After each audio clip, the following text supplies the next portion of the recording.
కేసీఆర్ అనేవాడు జరిగి కేటీఆర్ కనుక అధికారం ఇస్తే హరీష్ వెళ్ళిపోతాడనే చర్చ అంతా. అవును ఉంది. అందువల్ల ఇప్పటికన్నా హరీష్ రావు గారు బీజేపీలోకి వెళ్తాడు అనేది చర్చ అందుకే ఇప్పటికీ నడుస్తుంది. అందుకని ఆ కేసీఆర్ని పక్క పెట్టాలి, ఆయన నమ్మరు కాబట్టి వీళ్ళిద్దరు కలిసిపోవాలి బాబు అప్పుడు నమ్ముతారు. వీళ్ళకి ఒక అండర్స్టాండింగ్ రావాలి. ప్రీ పోల్ అలయన్స్ కావాలి.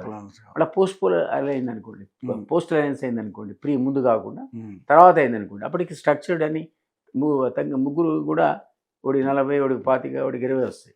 అది మరి ఎవడు కలుస్తాడో తెలియదు. ఈ అడ్వాంటేజ్ రాదు.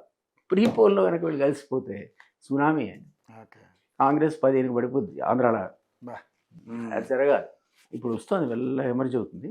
నేను కవిత కూడా ఎంత తిట్టినా దాని ఇంపాక్ట్ లేదు. మంచిదే రాని తప్పు. వాళ్ళ తప్పులు వాళ్ళు రియలైజ్ అయితే మళ్ళీ మేము తప్పులు చేయమన్నప్పుడు మీ వెల్కమ్.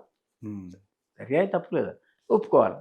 ఇన్ని తప్పులు మాతో జరిగినాయి, అధికారులు 10 ఏళ్ళు మేము ఈ పనులు చేయకుండా ఉండాల్సి ఉండే, ఇవి జరగవు అని ఒక అజ్యూరెన్స్ ఇస్తే పబ్లిక్ కూడా ఆలోచిస్తారు.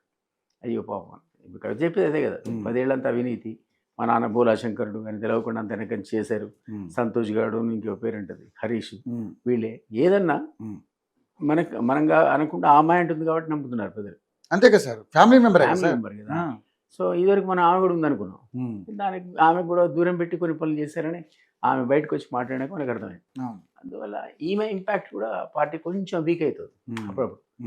అదర్వైజ్ ఆల్టర్నేట్ కాంగ్రెస్ ఏంటంటే ఎందుకు చెప్తున్నట్టే కాంగ్రెస్ స్వయంకృత అపరాధం అంటున్నారు. ఇప్పుడు వాళ్ళు చేతుల తమ పాడు చేసుకుంటున్నారు ఇమేజ్.